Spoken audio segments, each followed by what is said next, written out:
이렇게 잘하지 않아도 상관없습니다. 여러분 그 찬양에 참여하시길 원하시는 분들은 참여하시길 바랍니다. 제가 말씀을 선포하기 전에 좀 함께 기도하는 시간을 가지려고 하는데요. 그 기도가 다른 것이 아니라 지금 중보기도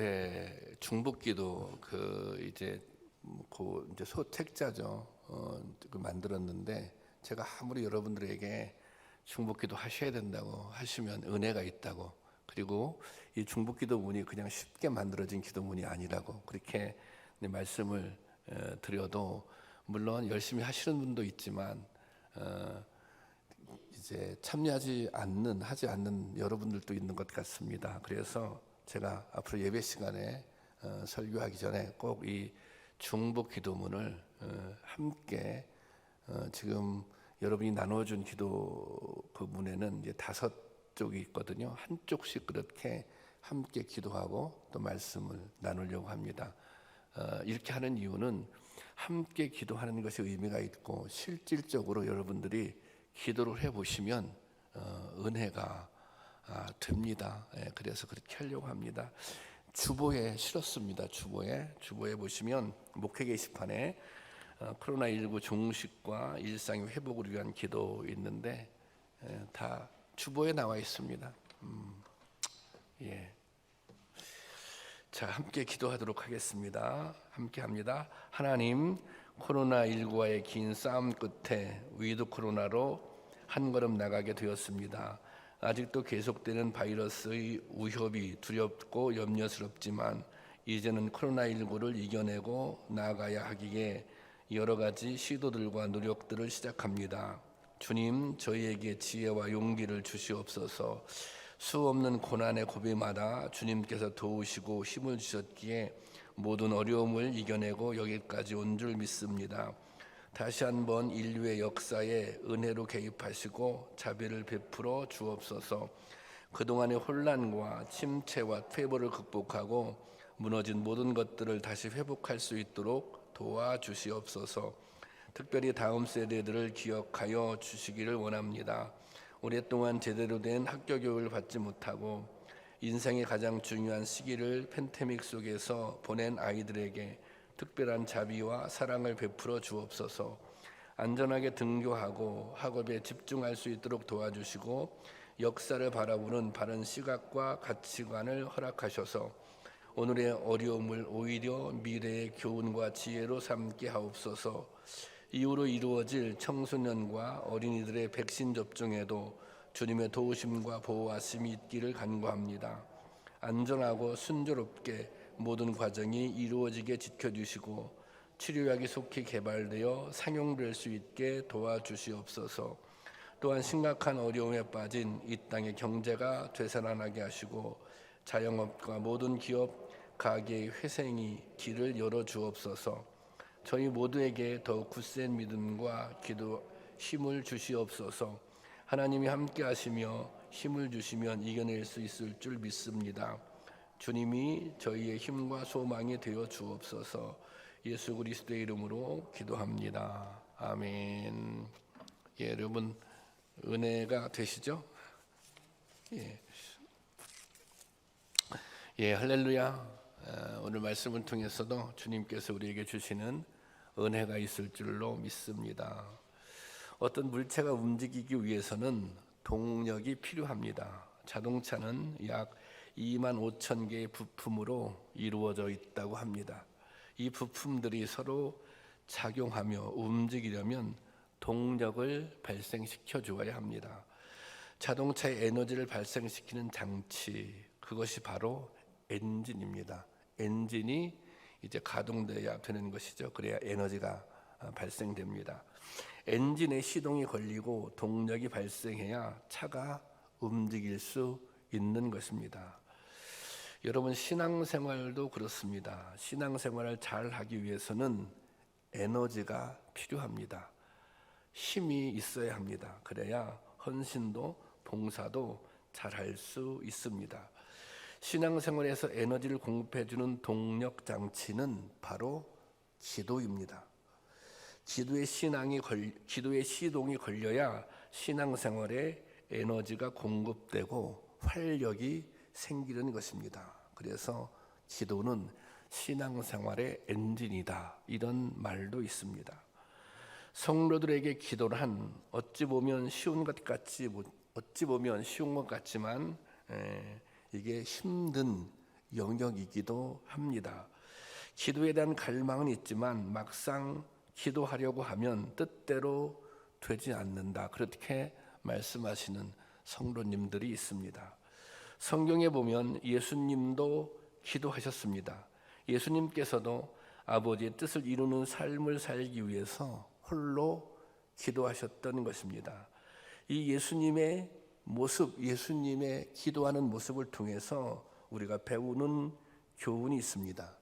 예수님의 모습을 통해 기도할 수 있는 은혜, 또 기도할 수 있는 능력에 대해서 깨닫기를 원합니다.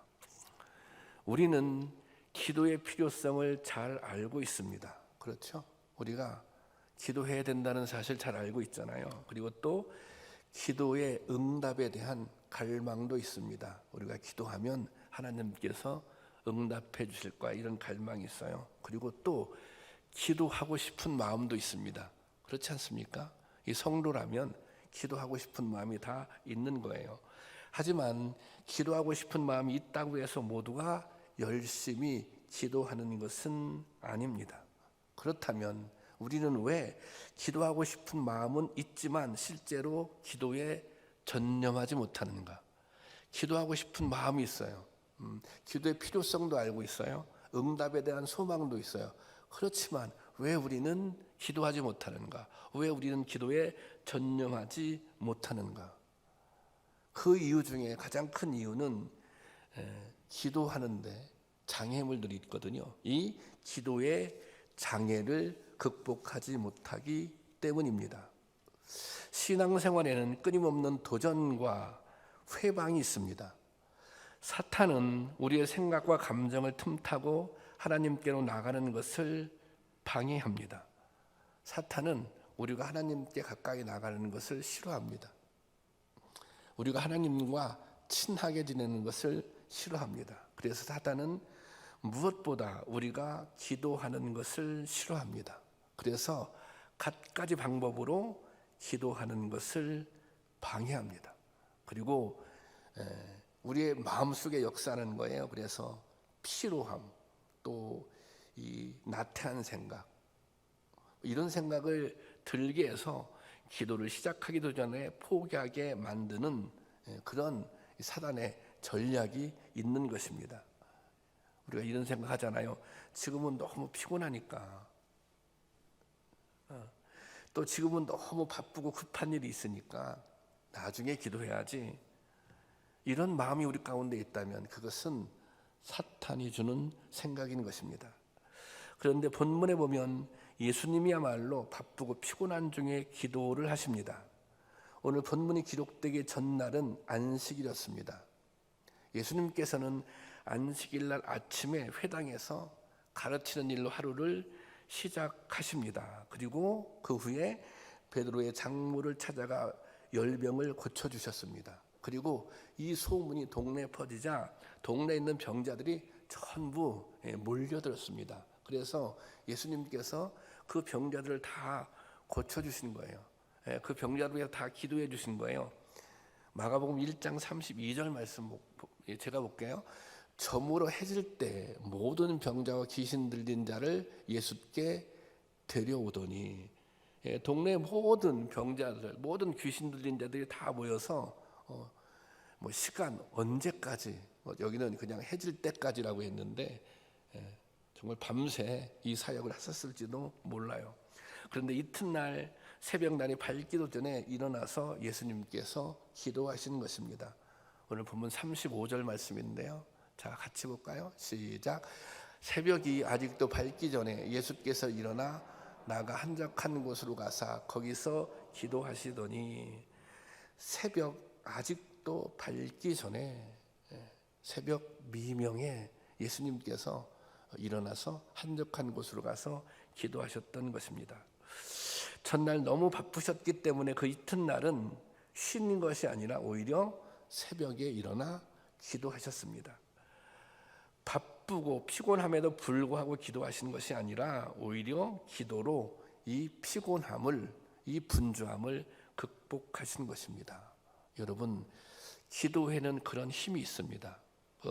저희 집사람이 매일 저녁에 교회 와서 기도를 하거든요. 요즘에. 그런데 어떤 때는 막 망설여요.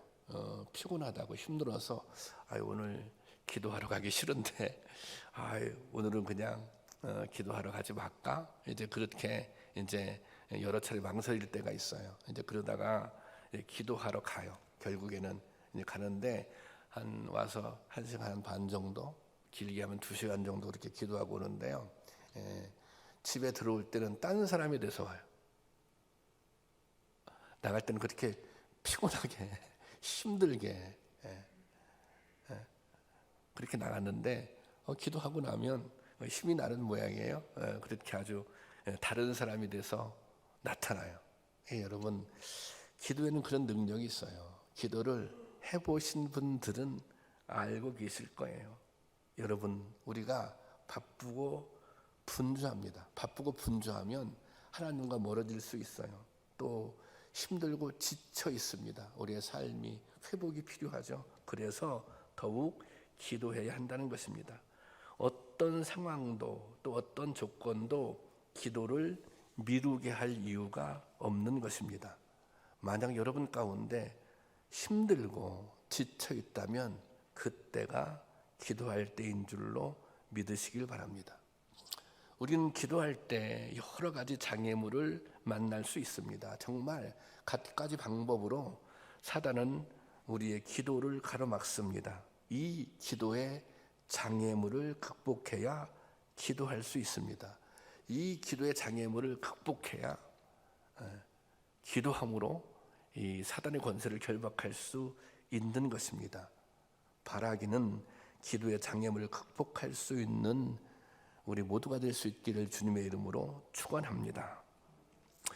예수님은 십자가의 고난이 임박해오자 겟세마네 동산으로 기도하러 가십니다. 그런데 우리가 주목해야 할 것은 예수님께서 내일 내가 십자가를 지기 때문에 오늘 가서 기도해야지 이것이 아니라는 거예요. 성경은 그렇게 기록하고 있지 않습니다. 내일 중요한 일이 있으니 오늘 내가 새벽에 기도해야지 이렇게 기록되어 있지 않아요. 누가복음 22장 39절 보겠습니다. 다 같이 시작. 예수께서 나가사 습관을 따라 감람산에 가심에 제자들도 따라갔더니 예수님께 왜 감람산에 가서 기도하세요? 습관에 따라. 예수님께서 이 감람산을 찾아가 기도하는 것은 일상의 습관이었던 것입니다. 예수님은 기도하는 습관을 가지고 계셨어요. 거룩한 습관을, 기도하는 거룩한 습관을 가지고 계셨던 것입니다. 예수님께서는 분주한 사역 속에서도 홀로 한적한 곳을 찾아 기도하는 습관을 가지고 계셨습니다. 이 기도의 습관을 통해 주님은 아버지와 밀접하게 교통을 하십니다. 그래서 아버지의 뜻을 깨닫고 그 뜻대로 살아갈 힘을 얻었던 것입니다. 기도를 우리가 영적인 호흡이라고 얘기합니다. 호흡은 습관적으로 하며 살아갑니다. 그렇잖아요. 여러분 다 지금 호흡하고 계시죠? 그런데 호흡이 멈추면 어떻게 됩니까? 호흡이 멈추면 죽게 됩니다. 그래서 호흡은 생명인 것입니다. 성경은 기도가 바로 그런 생명의 호흡, 영적인 호흡이라고 가르치고 있습니다. 그래서 뭐라고 예수님께서 말씀하셨어요? 쉬지 말고 기도하라. 호흡은 쉬면 안 되잖아요. 쉬지 말고 호흡하는 것처럼 쉬지 말고 기도해야 한다는 것입니다. 그래야 영적으로 생명력을 유지할 수 있다는 것입니다. 이 기도라고 하는 것은 신앙생활의 선택상 무슨 옵션처럼 해도 되고 안 해도 되고 해도 좋고 안 해도 좋고가 아닙니다. 이것은 좀 격하게 얘기하자면 사느냐 죽느냐의 말씀입니다. 사느냐 죽느냐의 문제인 것입니다. 성도에게서는 이렇게 기도가 중요한 거예요. 사느냐 죽느냐, 영적으로 생명력을 유지하느냐 못하느냐. 그래서 제가 여러분들을 위해서 안정장치, 여러분들이 영적인 호흡을 계속 할 수 있도록 간단하게 안정장치로 이게 중보기도 책자를 만들어서 나눠드렸지 않습니까? 그것도 중요한 기도입니다. 그게 별다른 그런 게 아니에요. 여러분들이 그냥 마음을 모아서 진심으로 여러분 기도하면 그러면 되는 거죠. 하루에 한 번씩 습관으로, 거룩한 습관으로 그렇게 기도해 보세요. 반드시 거기에 은혜가 있습니다. 저는 여러분들이 정말 영적인 생명을 유지하기 위해서는 그 정도는 하셔야 된다. 그 정도는 거룩한 습관을 가지고 계셔야 된다.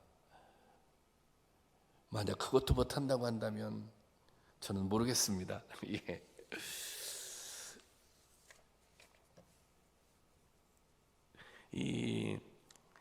그래서 습관으로 만들기 위해서는 일정한 시간과 장소를 정하고 기도하는 것입니다.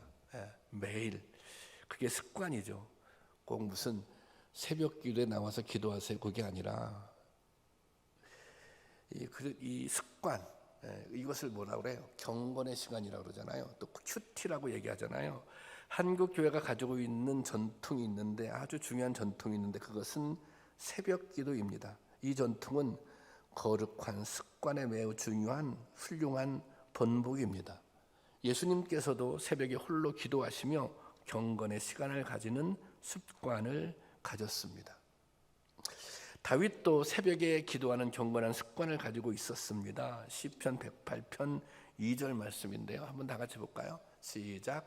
비파야 수구마 깨을지어다 내가 새벽을 깨우리로다. 이것은 이 다윗의 결단과 각오입니다. 내가 새벽을 깨우리로다. 이것을 이제 다른 번역본이 있는데요. 보세요. 공동 번역에는 내가 새벽을 흔들어 깨우리라. 그리고 현대어 성경에는 내가 새벽을 깨우고 말리라. 나 새벽을 깨우고 말리라. 꼭 새벽을 깨우겠다. 새벽을 깨워서 뭐 해요? 그 시간에 기도하겠다는 것입니다. 그런데 이 고백이 가지고 있는 배경이 있습니다. 이 다윗이 사울 왕에게 오랫동안 쫓겨다니잖아요. 그런데 엔게디 광야에 한 이제 굴 속에 있는데 사울이 군사 3,000명을 이끌고 이제 다윗에게 쳐들어옵니다. 다윗은 그를 따르던 무리들과 함께 몰살당한 위험에 처하게 됩니다. 다윗이 할 수 있는 게 없는 거예요. 이 군대들과 대항할 수가 없어요. 3,000명을 도망자가 어떻게 대항해요? 그때 다윗이 할 수 있었던 건 뭐예요? 기도밖에 할 수 없었던 거예요. 하나님의 도우심을 간구할 수밖에 없었던 거예요. 다윗은 이때 새벽을 깨워서 기도했던 것입니다. 그리고 하나님께서는 사울의 왕의 손에서 다윗을 구원해 주셨습니다. 다윗은 그 하나님의 구원의 손길을 기억하고 이렇게 고백한 것입니다. 내가 새벽을 깨우고야만 말겠다. 내가 새벽을 흔들어 깨우겠다. 그래서 내가 기도하겠다. 우리 교회도 새벽 기도를 열심히 하는 성도님들이 있어요. 물론 그분들이 그것이 거룩한 습관이기도 하지만 그렇죠. 그렇지만 그분들에게는 그런 은혜, 응답의 경험이 있는 것입니다. 하나님께서 내가 기도할 때 응답하셨다. 그 응답을 기억하면서 그래 나도 새벽을 깨우겠다. 그렇게 결심하고 기도하러 나오시는 거예요. 여러분들도 한번 새벽을 깨우는 일에 도전해 보시길 바랍니다. 내일부터 세일의 새벽 특별 기도회가 시작되는데 365일은 아니더라도 한 주간만이라도, 한 주간도 다가 아니죠. 6일만이라도 6일 1년에 3차례 하는데 그 6일만이라도 한번 새벽을 깨워서 하나님 앞에 나와 부르짖어 기도해 보시기를 바랍니다. 여러분 그렇게 딱 결심하시면 돼요. 그러면 어떤 일이 생겨요? 장애물들이 들어요. 장애물들이 근데 그렇게 결심하고 장애물들이 나타나도 그 장애물을 잘 극복할 수 있기를 바랍니다. 자, 예수님께서 새벽에 홀로 기도하신 후에 제자들이 찾아옵니다.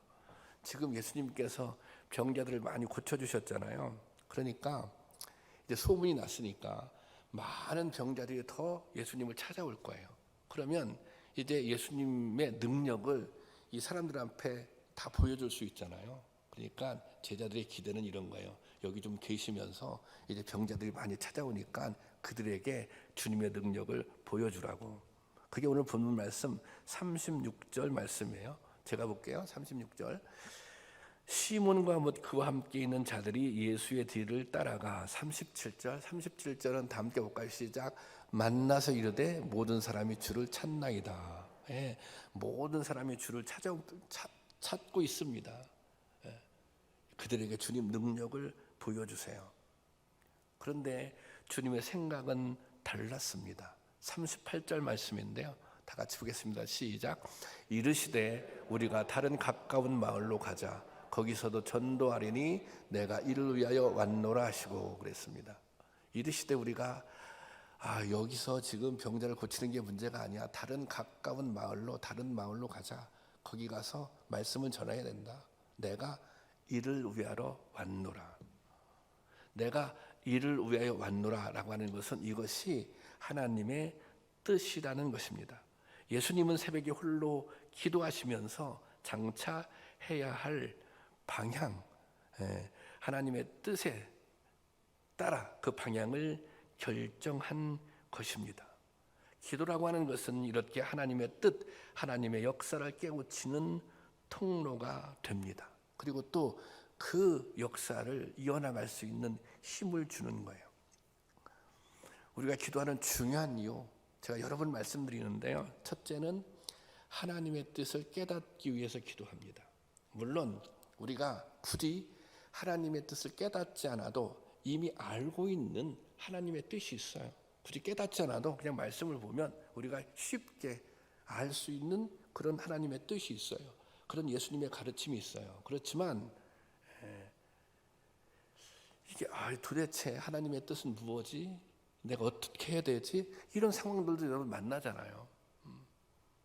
그때 뭐예요? 그때 하나님의 뜻을 구하는 것입니다.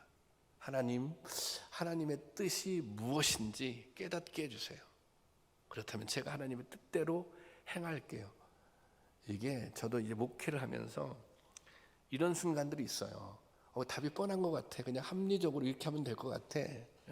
이런 것과 그럼에도 불구하고 다시 하나님의 뜻을 구하고 다시 기도하고 판단하고 결정하는 것과 답이 틀릴 수가 있더라는, 답이 다를 수가 있더라는 것입니다. 그리고 또 한 가지는 하나님의 뜻을 깨달았어요. 하나님의 뜻을 이미 알고 있어요.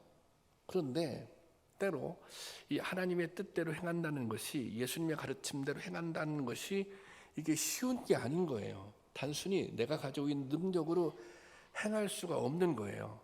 주님의 도우심이 필요한 거예요. 여러분 쉽게 하나님의 뜻, 예수님의 가르침, 겸손해라. 여러분 하나님의 뜻은 교만해라, 겸손해라 무엇일 것 같아요? 당연히 겸손하잖아요. 근데 여러분 생각해 보세요. 겸손하기가 얼마나 어렵습니까? 우리가 이 겸손하게 산다고 하는 게 굉장히 어려운 거예요. 섬긴다고 하는 게 어려운 거예요. 그래서 뭐예요? 겸손하게 살 수 있는, 좀 섬길 수 있는 은혜를 달라고, 능력을 달라고 하나님의 도우심을 간구해야 되는 거예요. 우리가 때로는 하나님의 뜻을 깨닫고 알고 있어요. 그런데 그 뜻대로 살기 위해서 주님의 도우심이 필요한 거죠. 그래서 기도해야 한다는 것입니다. 중국 선교의 일생을 바친 허드슨 테일러라고 하는 영국 선교사가 있습니다. 이 사람들이 그에게 이런 질문을 자주 했다고 합니다. 당신은 어떻게 일생을 힘들고 척박한 곳에서 선교 사역을 할 수 있었습니까? 그리고 어떻게 그렇게 행복하게 사역할 수 있었습니까? 그 비결은 무엇입니까? 그렇게 질문했다는 거예요. 이런 질문을 받을 때마다 허드슨 테일러는 이렇게 대답했다고 합니다. 제 헌신과 행복의 비결은 하루를 어떻게 시작하느냐에 달려 있습니다. 하루를 어떻게 시작하느냐에 달려 있습니다. 그러면서 이런 얘기를 해줬어요. 연주자는 음악회가 시작되기 전 악기를 조율합니다. 맞잖아요. 연주하기 전에 악기를 조율해야 되잖아요. 음악회가 끝난 뒤 조율한다면 어리석은 사람이겠지요. 저는 아침에 일어나면 하나님의 뜻에 내 뜻을 맞추는 일부터 합니다. 그러면 인생이 보람이 있습니다. 그러면 바른 길을 갈 수 있습니다. 그렇게 대답했다 그래요. 기도로 자기의 삶을 조율하는 거죠. 아침에 내가 오늘 하루를 어떻게 살아야 할까? 어떻게 하나님의 뜻을 이루어드려야 할까? 허드슨 테일러는 우리처럼 새벽 기도를 했는지는 모르겠지만 확실한 것은 하루의 첫 시간을 하나님 앞에 기도함으로 시작했다고 하는 것입니다. 이게 참 중요한 거예요. 그런데 우리가 인생을 살아가면서 위기를 만날 때가 있습니다. 위기의 순간이 있잖아요. 그죠? 여러분? 그런데 그런 때는 더욱 특별하게 기도할 필요가 있습니다. 위기의 순간을 만났을 때는 특별하게 기도해야 된다는 거예요. 다른 말로 강력하게 기도해야 한다는 거예요. 예수님 생에서도 볼 수가 있습니다. 십자가의 죽음의 사건은 예수님 생에 있어서 위기 중에 위기였습니다. 십자가라고 하는 것은 죽는 거잖아요. 근데 예수님께서 나 십자가 못 져. 그러면 어떻게 되는 거예요? 그러면 이게 하나님의 뜻을 거역하는 거잖아요. 그래서 예수님께서는 겟세마네 동산에서 이렇게 기도합니다. 누가복음 22장 44절. 다 같이 보겠습니다. 시작. 예수께서 힘쓰고 애써 더욱 간절히 기도하시니 땀이 땅에 떨어지는 핏방울 같이 되더라. 예수님께서 기도를 힘쓰고 애써 간절히 기도했어요. 어떻게 간절히 기도했어요? 땀이 땅에 떨어지는 핏방울 같이 되었다는 것입니다. 히브리서 5장 7절 말씀은 그 상황을 이렇게 묘사하고 있습니다. 다 같이 볼까요? 시작. 그는 육체에 계실 때에 자기의 죽음에서 능히 구원하실 이에게 심한 통곡과 눈물로 소원을 올렸고 그의 경건하심으로 말미암아 들으심을 얻었느니라. 여기 뭐예요? 심한 통곡과 눈물로 기도했다는 것입니다. 그냥 기도하는 것이 아니라 통곡하면서 기도했다는 것입니다. 여러분, 우리가 조용히 기도할 때도 있어요. 또 묵상으로 기도할 때도 있어요. 그런데 정말 통곡하며 기도해야 할 순간들도 있는 것입니다. 뭔가 정말 절박하게 하나님께 부르짖어 기도해야 할 그런 순간들도 우리의 인생에는 있다는 것입니다. 아니 다윗이 엔게디 동굴에서 얼마나 절박했겠어요. 이건 그냥 가만히 있으면 죽을 수밖에 없는데 이게 때로는 주님은 우리의 눈물에 약하신 분이에요. 때로 주님은 우리의 눈물을 보시고 그 기도를 응답하시는 분입니다. 여러분들은 어떤 문제 앞에서 어떤 위기 앞에서 이렇게 통곡하면서 눈물로 기도해 본 적이 있으신가요? 성도님들이 이렇게 문제가 있다고 이렇게 심각한 일들이 있다고 그렇게 말씀하시고 기도하신다고 하시는데 정말 제가 드리고 싶은 말씀 중에 하나는 정말 통곡하면서 기도해 보셨냐고, 정말 눈물로 기도해 보셨냐고. 히스기야 왕이 병들어 죽게 되었을 때 어떻게 기도해요? 통곡으로 기도합니다. 열왕기하 20장 3절 말씀인데요. 다 같이 볼까요? 시작. 여호와여 구하오니 내가 진실과 전심으로 주 앞에 행하며 주께서 보시기에 선하게 가신 것을 기억하옵소서 하고 히스기야가 심히 통곡하였더라. 지금 죽게 됐잖아요. 병들어. 그래서 어떻게 기도해요? 히스기야가 심히 통곡하더라 그랬어요. 통곡하며 기도했다는 거예요. 하나님 살려달라고, 내 생명을 연장해달라고. 그러자 하나님께서 이렇게 응답하십니다. 열왕기하 20장 5절 말씀이잖아요. 다 같이 보겠습니다. 시작. 너는 돌아가서 내 백성의 주권자 히스기야에게 이르기를 왕의 조상 다윗의 하나님 여호와의 말씀이 내게 네 기도를 들었고 내가 네 기도를 들었고 히스기야 왕의 눈물의 기도, 그 통곡의 기도를 들으시고 하나님께서 응답해 주셨다는 것입니다. 여러분, 하나님은 우리의 통곡을 들으시고 우리의 눈물을 보시는 하나님이십니다. 제가 목회하던 교회에서 새벽 기도 나오시는 권사님이 계셨는데, 그분은 새벽에 나와서 기도할 때 그렇게 울어요. 하루도 안 빠지고 그렇게 우세요. 그래서 제가 여쭤봤어요. 아니 권사님, 선생님 뭐가 그렇게 슬픈 일이 매일 있으시냐고 그랬더니 그 권사님이 그런 말씀을 하시더라고요. 자기 아이들이 셋이 있는데 자기가 당신이 아이들한테 뭔가 해줄 수 있는 능력이 별로 없대요. 고등학생도 있고 중학생도 있고 무슨 학원을 보내줄 수 있는 것도 아니고 너무 경제적으로 어렵고, 그래서 자기가 할 수 있는 것은 그냥 기도하는 것밖에 없는데 그렇게 자기도 모르게 눈물이 난다는 거예요. 내가 그렇게 그냥 무능하구나. 내가 아무것도 못 해주는구나. 그 하나님이 도와주셔야지. 하나님이 도와주셔야지. 그래서 그렇게 눈물로 기도한다는 거예요. 당신이 울고 싶어서 우는 것이 아니라.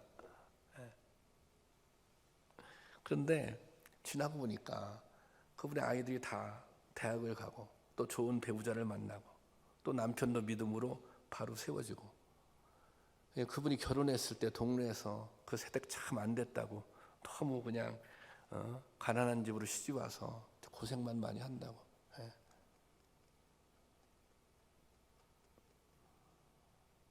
그런데 지금은 그 동네 분들이 다 그 가정을 이렇게 부러워해요. 지금은 그 어느 가정보다 행복하고 잘 됐으니까. 눈물의 기도는 힘이 있는 거예요. 제 아내 얘기 한 번 더 해야겠네요. 제 아내가 기도할 때 그렇게 울어요. 새벽에 와서. 새벽 기도하시는 분 다 아시죠? 내가 제발 울지 좀 말라고. 내가 민망하다고. 뭐 그렇게 우느냐고. 내가 집에서 뭘 이상하게 하는 것도 아닌데. 근데 어느 성도님들이 물어보더래요. 아니 사모님 오늘 왜 그렇게 기도할 때 우시느냐고. 뭐 이렇게 슬픈 일이 매일 있으시냐고. 그런데 이런 거예요. 저희 아내에게 있어서는 목회가 그렇게 절박했던 거예요. 부족한 남편이 목회를 하고 있는데 얼마나 답답했겠어요. 그러니까 집사람에게는 이 목회가 항상 교회가 절박한 문제였던 거예요, 이 사역이. 그리고 또 이제 성도님들이 여러 가지 문제들이 있잖아요. 그냥 이 질병 가운데 있는 분들도 있고 실패한 분들도 있고, 그 집사람에게는, 저희 아내에게는 그것이 이 절박한 문제였던 거예요. 성도들의 그 아픔이나 이런 게 그게 절박한 문제로 다가왔던 거예요. 그러니까 매일 울 일이 생기는 거죠. 기도할 때마다. 또 아이들을 키우는데 항상 아이들이 집사람에게는 또 절박한 문제였던 거예요. 아이들한테 뭘 대단하게 무슨 잘해주는 것도 없고. 그러니까 울면서 기도할 수밖에 없는 거예요. 때로 통곡하면서 기도할 수밖에 없는 거예요. 누가 시켜서 그러는 것이 아니라 그것이 절박한 문제라고 인식하기 때문에 그렇게 기도한 것입니다. 저는 그렇게 기도했기 때문에 그냥 또 저도 목회를 하고 또 뭐 이렇게 교회도 세워지고 또 이제 여러 성도님들도 때로는 그 기도의 응답의 복을, 은혜를 누리고 있다고 생각을 합니다. 여러분, 하나님의 아들이신 예수님에게도 기도가 필요했다면 연약한 인생으로 살아가는 우리들은 얼마나 더 많은 기도가 필요하겠습니까? 하나님의 아들인 예수님도 저렇게 기도하셨는데, 그러면 연약한 인생인 우리들은 얼마나 더 많은 기도가 필요하겠습니까? 위기의 상황들이 있다면 기도하시기 바랍니다. 해결해야 될 문제들이 있다면 기도하시기를 바랍니다.